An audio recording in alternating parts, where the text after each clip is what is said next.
शहर की सबसे महंगी गाड़ियों की कतार जहां खत्म होती थी, वहां द एलिट रेस्टोरेंट का चमचमाता दरवाजा शुरू होता था। आज उस दरवाजे के ठीक सामने एक काली पीली ऑटो रिक्शा आकर रुकी। ऑटो से पहले भारतीय उतरी। हल्की गुलाबी कॉटन की कुर्ती और सादी नीली जीन्स, पैर में कोल्हापुरी चप्पल। उसके पीछे उसकी मां शांति जी उतरी। हल्की नीली कॉटन की साड़ी जिसका पल्लू उन्होंने करीने से कंधे पर पिन किया हुआ था। शांति जी ने रेस्टोरेंट के बड़े से सुनहरे बोर्ड को देखते हुए पूछा, यही है? हाँ माँ, यही है। शहर का सबसे बेस्ट। आज आपका बर्थडे है। आज तो सिर्फ बेस्ट ही होगा। भारती ने मुस्कुराते हुए ऑटो वाले को पैसे दिए। पर बेटा, ये बहुत महंगा लगता है। जरूरत नहीं थी। घर पर ही कुछ बना लेती। भारती ने अपनी माँ के कंधे पर हाथ रखा। माँ, आप पूरी जिंदगी हम सबके लिए घर पर ही बनाती आई हो। आज एक दिन मेरे लिए प्लीज। शांति जी मुस्कुरा दी। पगली है तू। दोनों माँ बेटी सीढ़ियां चढ़ी। दरवाजे पर खड़े लंबे चौड़े गार्ड ने उन्हें सिर से पांव तक घूर कर देखा। उसकी निगाहें भारती की चप्पलों पर जाकर टिक गईं। उसने दरवाजा तो खोला, लेकिन बिना मुस्कुराए, जैसे कोई एहसान कर रहा हो। अंदर का नजारा किसी दूसरी दुनिया जैसा था। नरम कालीनों पर पैर ढस रहे थे। धीमी आवाज में पियानो बज रहा था और क्रिस्टल के बड़े बड़े झूमर से पीली रोशनी छन रही थी। उनके अंदर आते ही पियानो की आवाज जैसे थोड़ी दब गई। आसपास की कुछ टेबलों से बातें रुकीं और नजरें उन पर टिक गईं। फुसफुसाहट शुरू हो गई। उसी रेस्टोरेंट में एक औरत ने अपनी सहेली के कान में कहा, कैसे कैसे लोग आ जाते हैं। एक वेटर जिसकी सफेद शर्ट जरूरत से ज्यादा कड़क थी, बेमन से उनकी तरफ बढ़ा। उसके चेहरे पर कोई भाव नहीं था। उसने कहा, बोलिए क्या चाहिए आपको? भारती ने शांति से कहा, हमें दो लोगों के लिए टेबल चाहिए। वेटर ने खाली रेस्टोरेंट में नजर दौड़ाई, जिसमें कई टेबलें खाली थीं। फिर उसने दोनों को घूर कर देखा। वेटर ने रूखेपन से कहा, रिजर्वेशन है कि नहीं? रिजर्वेशन नहीं है तो वेट करना होगा। भारती ने इशारा किया, लेकिन वो टेबल और वो कोना सब तो खाली है। वेटर कुछ और बोलता, इससे पहले एक सदा हुआ कदम उनकी तरफ बढ़ा। सफेद शर्ट, काली टाई और एक महंगा सूट पहने मैनेजर मिस्टर भाटिया पास आया। उसके चेहरे पर एक ऐसी मुस्कान चिपकी थी जो आंखों तक नहीं पहुंच रही थी। मैनेजर ने वेटर से पूछा, कोई प्रॉब्लम है रोहन? वेटर ने शिकायत के लहजे में कहा, सर इनके पास रिजर्वेशन नहीं है। मिस्टर भाटिया ने अपना चश्मा ठीक किया और भारती और उसकी मां का मुआयना किया। उसकी नजरें एक स्कैनर की तरह थीं जो कपड़ों की कीमत तोल रही थी। देखिए मैम, उसने नकली शालीनता से कहा, यह द एलीट है। यहां लोग पहले से बुकिंग करा कर आते हैं। तो आप कह रहे हैं कि आप हमें टेबल नहीं दे सकते? भारती की आवाज शांत थी, लेकिन आंखों में एक सवाल था।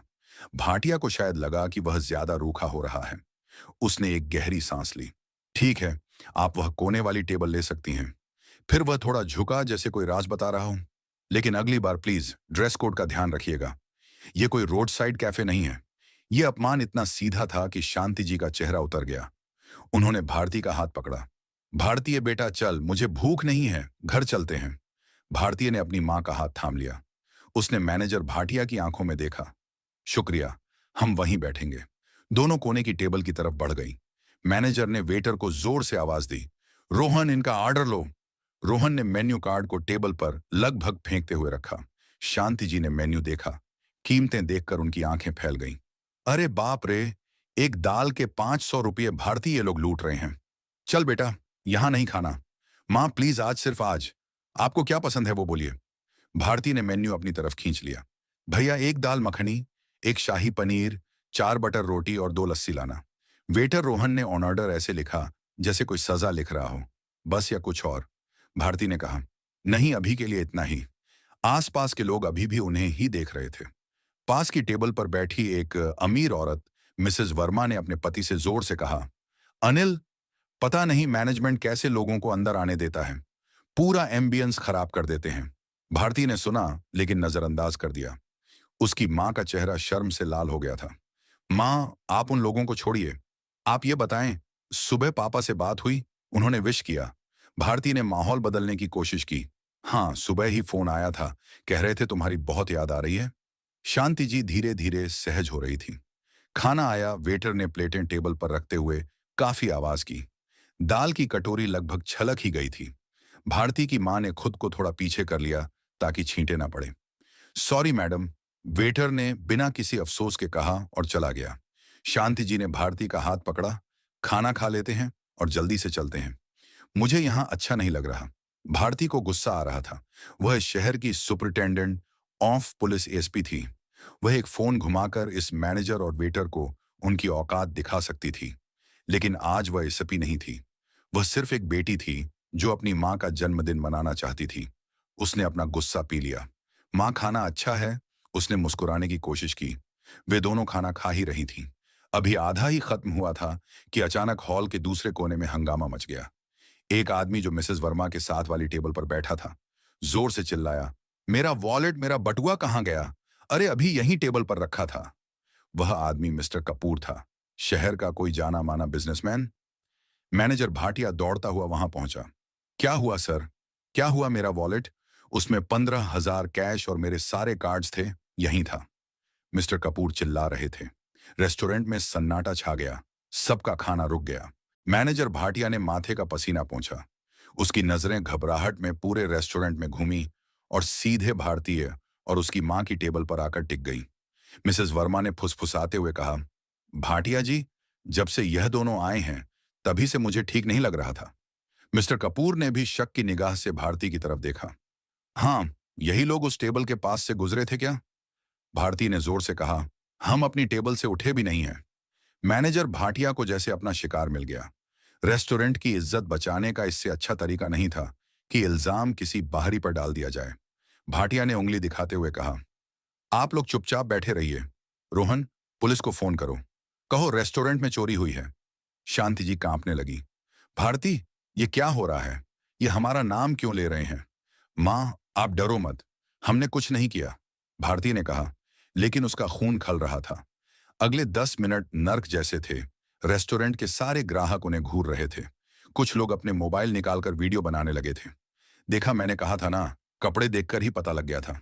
महंगे रेस्टोरेंट में चोरी करने आते हैं। पुलिस आ रही है, अब मजा आएगा।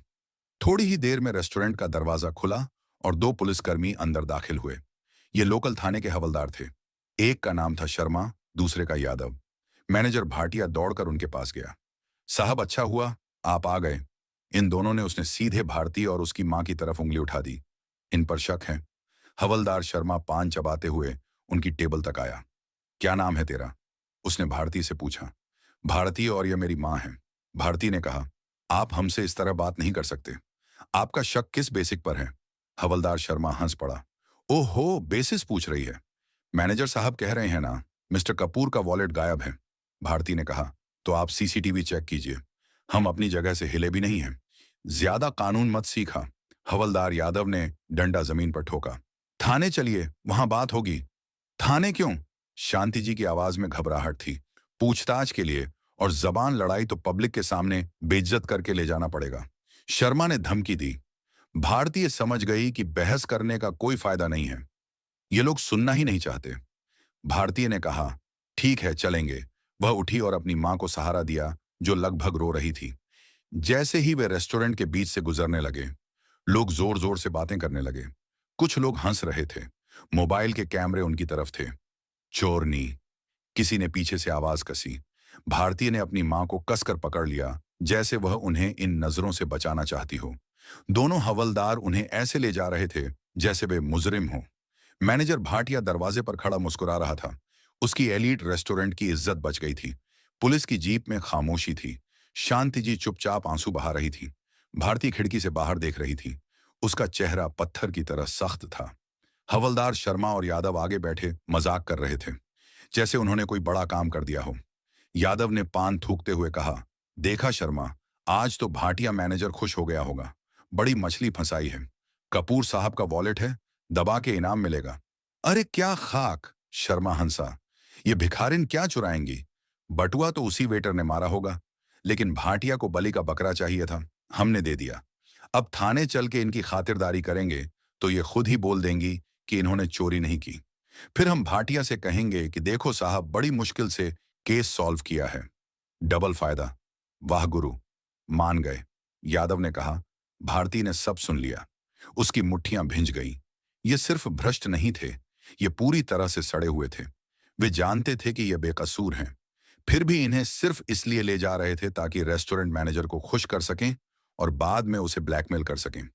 शांति जी ने भी यह सुना और उनकी सिसकियां और तेज हो गईं। बेटा भारती, ये क्या कह रहे हैं? भारतीय ने मां का हाथ दबाया। कुछ नहीं मां, आप शांत रहिए। थाना धूल, पसीने और फिनाइल की मिलीजुली गंध से भरा हुआ था। उन्हें जीप से उतारकर सीधे अंदर लाया गया। शर्मा ने उस लकड़ी की बेंच की तरफ इशारा किया जिस पर चोर उचक के बैठते थे। हाँ, बिठाओ इनको यहां। शांति जी हिचकिचाई, लेकिन भारतीय ने उन्हें बिठा दिया। बगल की जमीन पर एक बूढ़ा आदमी, शायद 60 से 65 साल का, फटे पुराने कपड़ों में बैठा सिसक रहा था। उसकी लकड़ी का ठेला थाने के बाहर पड़ी थी और उसकी सब्जियां सड़क पर बिखरी थीं। उठ रे रामू। यादव ने उस बूढ़े आदमी को बूट की ठोकर मारी। साहब को सलाम कर। बूढ़ा आदमी रामू काका घबरा कर खड़े होने की कोशिश करने लगा। साहब, मैंने कुछ नहीं किया। चुप। शर्मा ने उस पर हाथ उठाया। हफ्ता क्यों नहीं दिया बे? हफ्ता नहीं देगा और यहां ठेला लगाएगा। चल निकाल 500 रुपए, वरना पब्लिक न्यूसेंस में अंदर कर दूंगा। साहब, आज बोहनी भी नहीं हुई, बच्चे भूखे हैं। कल पक्का दे दूंगा। रामू काका गिड़गिड़ाए। कल कल रोज का यही नाटक है तेरा। शर्मा ने एक डंडा उठाया। भारती, जो यह सब देख रही थी, बोली, उन्हें छोड़ दीजिए। आप एक गरीब पर हाथ नहीं उठा सकते। शर्मा और यादव दोनों भारती को घूर कर देखने लगे। अरे वाह, शर्मा हंसा। चोरी के इल्जाम में आई है और हमें ही कानून सिखा रही है। अभी तेरा नंबर भी आएगा। पहले जरा इसका हिसाब कर दें। उसने रामू काका को एक डंडा मारा। रामू काका चीख पड़ा। यह देखकर शांति जी की आंखों के आगे अंधेरा छा गया। नहीं, मत मारो उसे, भगवान के लिए। यादव ने शांति जी को धमकाया। अबे बुढ़िया, तू चुप बैठ। शांति जी का शरीर कांपने लगा। उन्होंने कसकर भारती का हाथ पकड़ा। भारतीय, मुझे अच्छा नहीं लग रहा है। मेरा दम घुट रहा है। भारती ने देखा कि उसकी मां का चेहरा पसीने से भीग गया है और वे ठीक से सांस नहीं ले पा रही हैं। मां, क्या हुआ? भारती घबरा गई। पानी पानी। शांति जी की आवाज कमजोर हो गई। उन्हें हाई ब्लड प्रेशर की शिकायत थी और यह तनाव, यह अपमान उन पर भारी पड़ रहा था। भारती ने जोर से कहा, कोई पानी लाओ, मेरी मां की तबीयत बिगड़ रही है। शर्मा और यादव, जो रामू काका को धमका रहे थे। शर्मा ने कहा, नाटक। पुलिस को देखते ही सबकी तबीयत खराब हो जाती है। चुपचाप बैठी रहे बुढ़िया, वरना हवालात में डाल दूंगा। उनकी तबीयत सच में खराब है। भारती की आवाज में अब गुस्सा था। अगर उन्हें कुछ हो गया तो क्या कर लेगी तू? शर्मा ने भारती का हाथ पकड़ने की कोशिश की। भारती ने झटके से अपना हाथ पीछे खींच लिया। मुझे हाथ मत लगाना हवलदार। जिस ठंडे अधिकार से भारती ने यह कहा, शर्मा एक पल के लिए ठिठक गया। उसे लगा जैसे इस लड़की की आंखों में बिजली कौंध गई हो, लेकिन अगले ही पल उसका अहंकार जाग गया। अरे, मुझे आंख दिखाती है। शांति जी अब लगभग बेकाबू हो रही थी। उनका सिर भारती के कंधे पर ढलक गया। मां मां, आंखें खोलिए। भारती का दिल डूब गया। उसका प्रयोग उसकी मां पर भारी पड़ रहा था। वह अपनी मां को खोने का जोखिम नहीं उठा सकती थी। प्लीज, उसने अपनी आवाज नरम की। प्लीज थोड़ा पानी दे दीजिए, वो एक हार्ट पेशेंट है। Please please. शब्द सुनते ही शर्मा और यादव फिर से शेर बन गए। ओहो, हार्ट पेशेंट! यादव ने मजाक उड़ाया। तो हार्ट पेशेंट को चोरी करने से पहले सोचना था ना। भारती चिल्लाए, हमने चोरी नहीं की। वह तो अब हम तय करेंगे, शर्मा ने कहा। भारती के सामने एक भयानक दुविधा थी। वह अपनी जेब से अपना आई कार्ड निकालकर इन दोनों की जिंदगी जहन्नुम बना सकती थी। लेकिन तब रामू काका का क्या होता? तब उन हजारों लोगों का क्या होता जो रोज इसी तरह जलील होते थे और उनके पास दिखाने के लिए कोई आई कार्ड नहीं होता? मां, उसने अपनी बेकाबू होती मां के कान में कहा, बस 5 मिनट, मेरे लिए बस 5 मिनट। उसने मां को बेंच पर लिटाया और खुद हवलदार शर्मा के सामने तनकर खड़ी हो गई। भारतीय शांति जी ने रोते हुए कहा, बेटा प्लीज, इन्हें बता दो तुम कौन हो। ये लोग हमारी इतनी बेइज्जती कर रहे हैं। मेरा दिल बैठा जा रहा है। भारती ने अपनी मां के आंसू पोंछे। वह झुकी और मां के कान में धीमे से कहा, मां, अगर आज मैं एसपी ना होती और यह सच में हमारे साथ होता, तब क्या होता? तब हम कहां जाते, किसकी सुनते? मतलब? मां ने ना समझते हुए पूछा। मतलब आज मैं भी देखना चाहती हूं कि एक आम आदमी के साथ, एक आम औरत के साथ यह सिस्टम, यह वर्दी कैसा बर्ताव करती है। आप बस चुप रहना। मां चुप हो गई, लेकिन उनकी आंखों में डर साफ था। वह बुरी तरह कांप रही थी और उनकी सांसें उखड़ रही थीं। हवलदार शर्मा अपनी कुर्सी पर धंस गया। उसने अपनी टोपी उतारकर टेबल पर फेंकी और पैर टेबल पर चढ़ा लिए। हाँ, तो नाम क्या बताया? भारती। भारती ने शांति से कहा, अपनी नजरें अपनी मां पर गड़ाए हुए। पूरा नाम आप पहले शिकायत लिखिए। किस जुर्म में हमें लाया गया है? भारती ने कहा। शर्मा को गुस्सा आ गया। अरे बड़ी जुबान चल रही है तेरी। नाम पूछ रहा हूं। नाम बता। भारती और ये मेरी मां शांति। ठीक है। धंधा क्या करती हो? मतलब घरों में काम करती हो? या उसने गंदी मुस्कान दी। भारती ने सपाट आवाज में कहा, हम नौकरी करते हैं। नौकरी? हाँ। कौन सी नौकरी? अच्छा छोड़, सच सच बता दे। वॉलेट कहाँ छुपाया है? अगर खुद बता देगी तो मारपिटाई नहीं होगी। वरना शर्मा ने यादव की तरफ देखा। यादव लेडी कांस्टेबल को बुला। इनकी तलाशी लेनी पड़ेगी। देखिए, भारती ने जोर देते हुए कहा, हम बेकसूर हैं। हमने कोई चोरी नहीं की।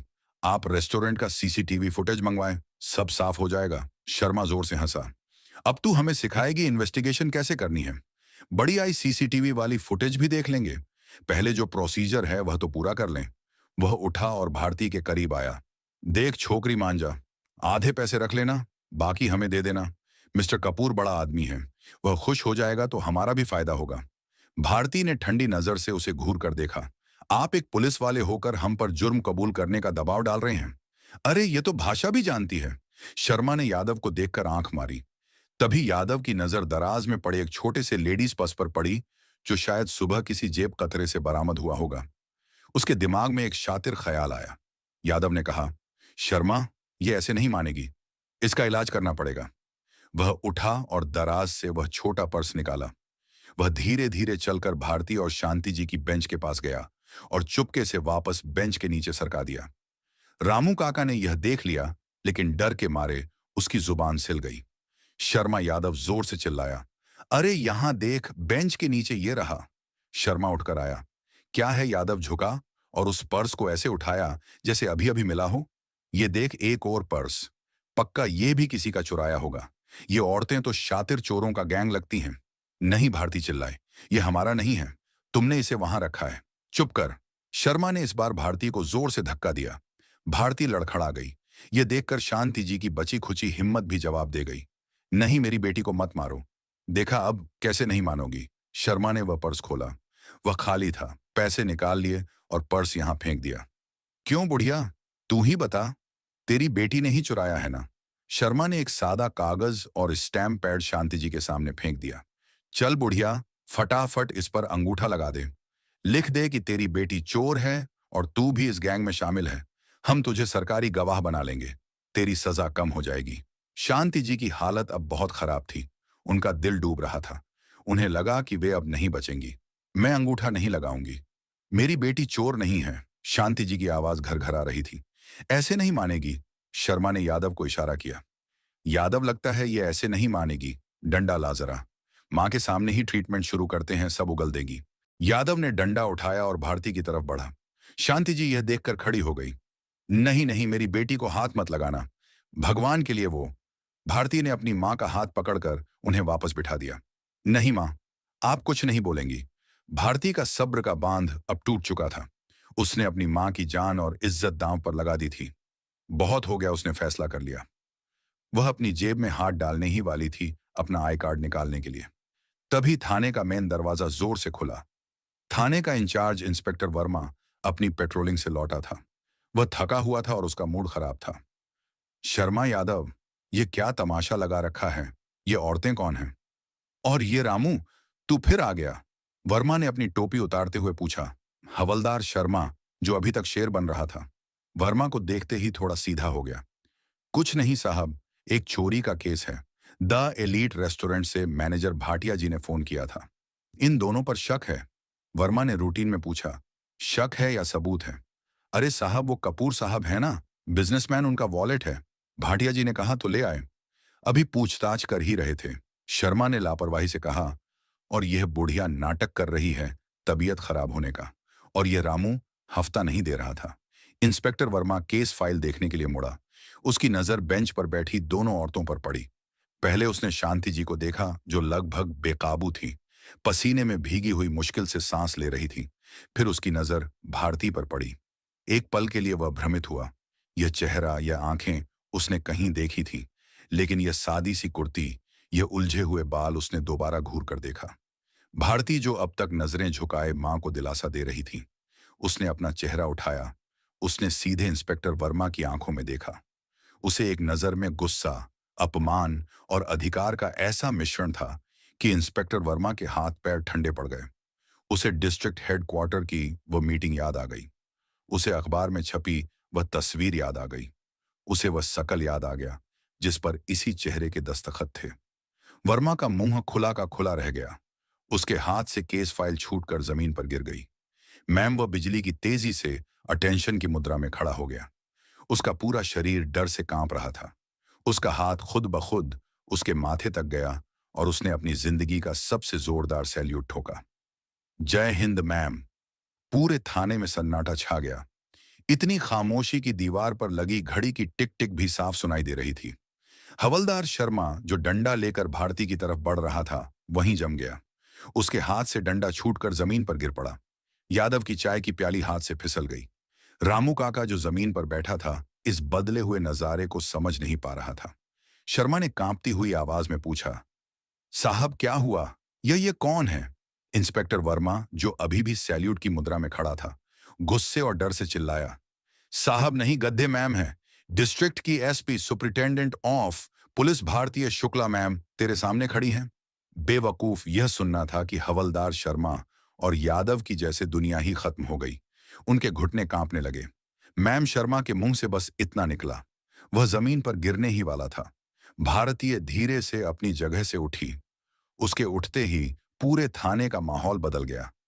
अब वह एक लाचार बेटी नहीं, जिले की सबसे बड़ी पुलिस ऑफिसर थी। उसकी पहली नजर अपनी मां पर पड़ी। इंस्पेक्टर मेरी मां की तबीयत ठीक नहीं है। अपनी जीप निकालो और इन्हें तुरंत सिटी हॉस्पिटल के इमरजेंसी वार्ड में ले जाओ। अभी yes ma'am. Yes ma'am. Yadav Verma चिल्लाया। गाड़ी निकाल। यादव लगभग भागता हुआ बाहर गया। भारती ने अपनी मां को सहारा दिया। मां आप ठीक हो जाएंगी, मैं हूं। शांति जी ने सिर्फ अपनी बेटी को देखा और उनकी आंखों में आंसू आ गए।